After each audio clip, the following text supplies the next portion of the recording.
Vote രേഖപ്പെടുത്താൻ Aadhaar card നിർബന്ധമല്ലെന്ന മുൻ ഉത്തരവ് റദ്ദാക്കി തെരഞ്ഞെടുപ്പ് കമ്മീഷൻ. ആധാർ കാർഡ് വോട്ടർ പട്ടികയുമായി ബന്ധിപ്പിക്കണമെന്നും മുഴുവൻ സംസ്ഥാനങ്ങളും കേന്ദ്രഭരണ പ്രദേശങ്ങളും ഇത് ഉറപ്പുവരുത്തണമെന്നും കമ്മീഷൻ ഉത്തരവിട്ടു. വോട്ട് രേഖപ്പെടുത്താൻ ആധാർ നിർബന്ധമല്ലെന്ന് 2022 സുപ്രീം കോടതിയിൽ കമ്മീഷൻ നൽകിയ സത്യവാങ്മൂലത്തിൽ വിരുദ്ധമായ തീരുമാനമാണിത്. വോട്ടർമാരെ കൃത്യമായി തിരിച്ചറിയുന്നതിനും ആവശ്യമായ ആശയവിനിമയം ഉറപ്പാക്കുന്നതിനും ആധാറും മൊബൈൽ നമ്പറും വോട്ടർ പട്ടികയുമായി ബന്ധിപ്പിക്കണമെന്നാണ് മുഖ്യ തെരഞ്ഞെടുപ്പ് കമ്മീഷണർ ജ്ഞാനേഷ് കുമാറിന്റെ ഉത്തരവെന്നും ഹിന്ദുസ്ഥാൻ ടൈംസ് റിപ്പോർട്ട് ചെയ്തിട്ടുണ്ട്.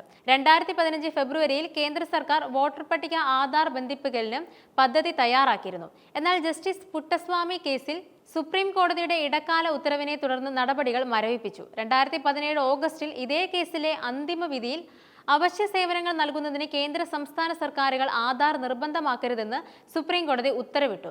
അതേസമയം ആധാറിന്റെ ഭരണഘടനാ സാധ്യത നിലനിർത്തുകയും ചെയ്തു.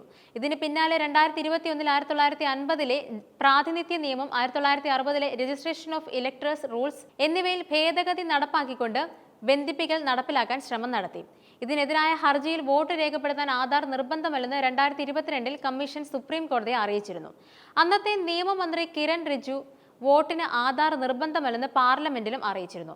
പട്ടികയിൽ പേരുള്ളവർ ഫോം ബി അനുസരിച്ച് വോട്ട് രേഖപ്പെടുത്തുന്നതിനുള്ള സൗകര്യം ഉപയോഗിക്കാമെന്നും മന്ത്രി വ്യക്തമാക്കിയിരുന്നു. ജനനത്തീയതി തെളിയിക്കാനുള്ള ആധികാരികമായ രേഖയായി ആധാർ കാർഡ് ഉപയോഗിക്കാനാകില്ലെന്ന് 2024 ഒക്ടോബറിൽ സുപ്രീം കോടതിയുടെ മറ്റൊരു വിധിയുണ്ട്. എന്നിട്ടും ആധാർ വോട്ടർ ID ബന്ധിപ്പിക്കൽ നിർബന്ധമാക്കുമെന്ന കമ്മീഷൻ ഉത്തരവ് കേവലം കണ്ണിൽ പൊടിയായി. കഴിഞ്ഞ ദിവസം ഒന്നിലധികം തിരിച്ചറിയൽ കാർഡുമായി ബന്ധപ്പെട്ട് പശ്ചിമ ബംഗാളിൽ ഭരണകക്ഷിയായ തൃണമൂൽ കോൺഗ്രസിന്റെ നേതൃത്വത്തിൽ വ്യാപക പ്രതിഷേധം നടന്നിരുന്നു. അന്യസംസ്ഥാനങ്ങളിൽ നിന്നുള്ളവരെ വ്യാജമായി വോട്ടർ പട്ടികയിൽ ചേർത്ത് ക്രമക്കേട് നടത്താനുള്ള BJPയുടെ ഗൂഢ നീക്കമാണിതെന്നും തൃണമൂൽ ആരോപിച്ചിരുന്നു. മഹാരാഷ്ട്ര, ഹരിയാന തിരഞ്ഞെടുപ്പുകളിലും സമാന ആരോപണം പ്രതിപക്ഷം ഉന്നയിച്ചിരുന്നു.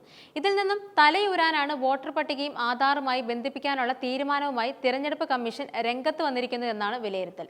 ജനന മരണ രജിസ്ട്രേഷൻ പ്രകാരം വോട്ടർ പട്ടിക യഥാസമയം പുതുക്കണമെന്നും കമ്മീഷൻ ഉത്തരവിൽ ചൂണ്ടിക്കാട്ടുന്നുണ്ട്. രാജ്യത്തെ മുഴുവൻ ബൂത്ത് ലെവൽ ഓഫീസർമാരും വീടുകളിൽ പരിശോധന നടത്തി 18 വയസ്സ് പൂർത്തിയാക്കിയ എല്ലാവർക്കും വോട്ടവകാശം ഉറപ്പുവരുത്തണമെന്നും ഉത്തരവിലുണ്ട്.